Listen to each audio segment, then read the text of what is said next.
అందరికీ నమస్కారం అండి. Welcome to our channel. Telangana రాష్ట్ర ప్రభుత్వ ఉద్యోగులకు చెల్లించాల్సిన బకాయిలపై మరో సంచలన నిర్ణయం. ఇక నుంచి నో వెయిటింగ్. సో ఈ వీడియోలో వీటి గురించి పూర్తి వివరాలు అయితే తెలుసుకుందామండి. సో ముందుగా వీడియోని సపోర్ట్ చేసేవారందరూ కూడా వీడియోని ఒక లైక్ చేసి మీ తోటి ఉద్యోగ మిత్రులకు వీడియోని అయితే షేర్ చేయండి.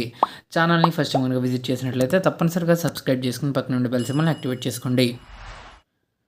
తెలంగాణ రాష్ట్ర ప్రభుత్వ ఉద్యోగులకు ప్రభుత్వం మరో గుడ్ న్యూస్ అయితే ప్రకటించడం జరిగింది. ఇక నుంచి నో వెయిటింగ్ నేరుగా. సో తెలంగాణ ప్రభుత్వం మరో కీలక నిర్ణయం. తాజాగా సంక్రాంతి వేళ ఉద్యోగులకు 1 డిఏను విడుదల చేసిన ప్రభుత్వం బకాయిల విషయంలో గతంలో ఇచ్చిన హామీకి కట్టుబడి నిధులను విడుదల చేస్తున్నట్లు వెల్లడించింది. అదే సమయంలో రిటైర్ అవుతున్న ఉద్యోగుల ప్రయోజనాలు దక్కే విధంగా నిర్ణయం తీసుకుంటామని సీఎం రేవంత్ రెడ్డి గారు హామీ ఇచ్చారు. ఇక ఇప్పుడు కాంట్రాక్ట్ అవుట్సోర్సింగ్ ఉద్యోగులకు ప్రభుత్వం మరో తీర్పుగారు అందించింది. తెలంగాణలో పనిచేసే కాంట్రాక్ట్ మరియు అవుట్సోర్సింగ్ ఉద్యోగుల విషయంలో ప్రభుత్వం నిర్ణయం తీసుకుంది. తాజా నిర్ణయం ప్రకారంగా సంక్రాంతి సమయంలో సీఎం రేవంత్ రెడ్డి గారు స్వయంగా డిఏ విడుదలపై ప్రకటన చేశారు. దీని కారణంగా ప్రభుత్వం పైన 267 కోట్ల మేర భారం పడుతుందని వివరించారు. తమ ప్రభుత్వం ఉద్యోగులకు ప్రతి నెల 1వ తేదీన జీతాలు చెల్లిస్తుందని, ప్రతి ఉద్యోగికి కోట్ల మేర బీమా అమలు చేస్తున్నామని, ₹1 బీమా అమలు చేస్తున్నామని చెప్పుకొచ్చారు.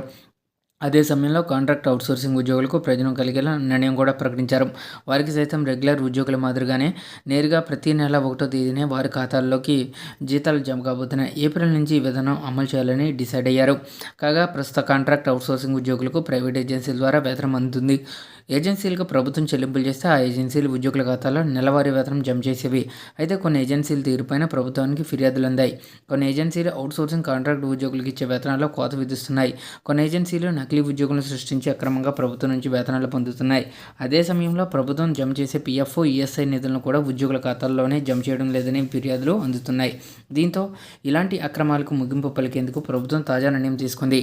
కాంట్రాక్ట్ అవుట్సోర్సింగ్ ఉద్యోగులకు ఇక నుంచి థర్డ్ పార్టీ ప్రమేయం లేకుండా నేరుగా ప్రభుత్వమే వారి ఖాతాల్లో నగదు జమ చేయబోతుంది. దీని ద్వారా దాదాపు 5 లక్షల మందికి లబ్ధి చేకూరనుంది.